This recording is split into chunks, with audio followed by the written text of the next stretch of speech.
Always tired. We're always tired. Every spring we reset our clocks, we lose an hour of time. Your body might have some difficulty adjusting to the time change, especially when it comes to our sleep patterns. And it doesn't help when you got little kids in the house, trust me. So what can we do when we need to get enough sleep? We have Dr. Jose Colon with us from Lee Health, helping us find ways to optimize our sleep. And Doctor, good to have you with us this morning. Oh, thanks for having me. Thanks for swinging by. I guess it's been about 5 years since you've been in the studio. It's been a while, yeah. Yeah, so it's good to have you back.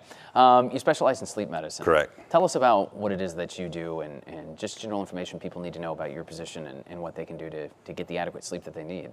Yeah, so I mean, we are an American Academy of Sleep Medicine accredited sleep center. And I see patients with all kinds of sleep concerns, whether it be sleep apnea or narcolepsy or insomnia, difficulty sleeping, and see both adults and children as well. There's got to be numerous sleep disorders out there. There's a lot. Yeah, a lot to study, and I think probably perhaps a lot that people are even unfamiliar with or perhaps don't even know about it until they have it themselves.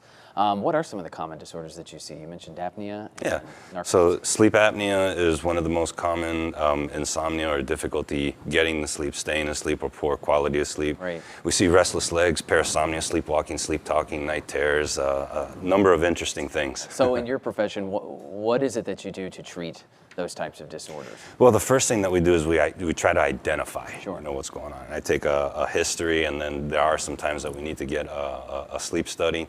And then once we identify the particular problem, we can offer some treatment. That's good. What are some tips to get better sleep at night? One of the biggest tips that I have is to don't lose sleep over sleep. Okay. And what I mean by that is a lot of people have difficulty sleeping because something's bothering them, and what's bothering them is that they're not asleep. Yeah. I mean, they're watching the clock, they're saying, I've been up for this long, I'm only going to get this much sleep, why can't I sleep, what's wrong with me? So I try to take a behavioral approach and talk about normal sleep cycles and to not, stress yourself about losing sleep. I mean, I can't tell you how many times I've been up in my middle of the night. I get up in the middle of the night to come to work, but it'll be midnight and I'll just sit there and be like, oh, if I could just fall asleep now, then I'll get, another 90 minutes of sleep.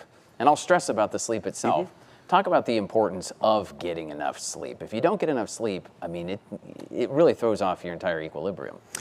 Yeah, so sleep obviously is important because we heal our body in sleep. We're making memories in sleep. But one of the things that's really important is that if you've gone, let's say a night, that you've had a little bit less sleep, the next night, all you need is a normal night because you get into the deep stages deeper and you stay in there longer. So it doesn't have to necessarily be, oh my God, my day's gonna be ruined.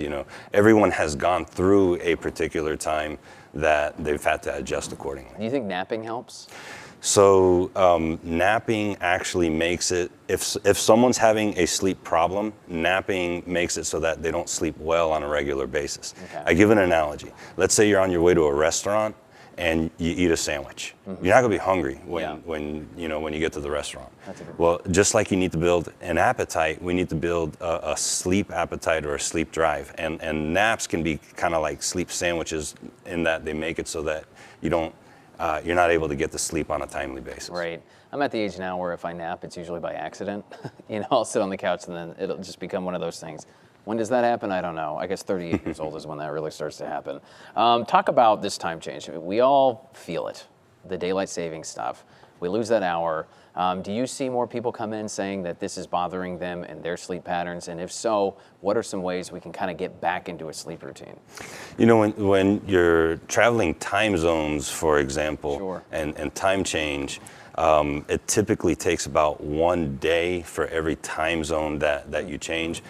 For some reason, when daylight savings occurs, it may take a day or so to adjust, but we all adjust. One of the best ways to adjust is any time that we want to sleep on a more regular basis, we need to start with a wake time. Okay. So establishing a good wake time helps build our sleep drive at night. Just kind of build back from there. Correct. Perfect. If people want more information on your department or you yourself, is there a website or a place they can go to get more information? LPG Sleep Medicine. Perfect. All right. I'll take a look at that then. All right. Thank if you. I can get more than 4 hours of sleep for a change. All right. It's 9:21 in the morning. We got to take a quick break. We're going to be right back.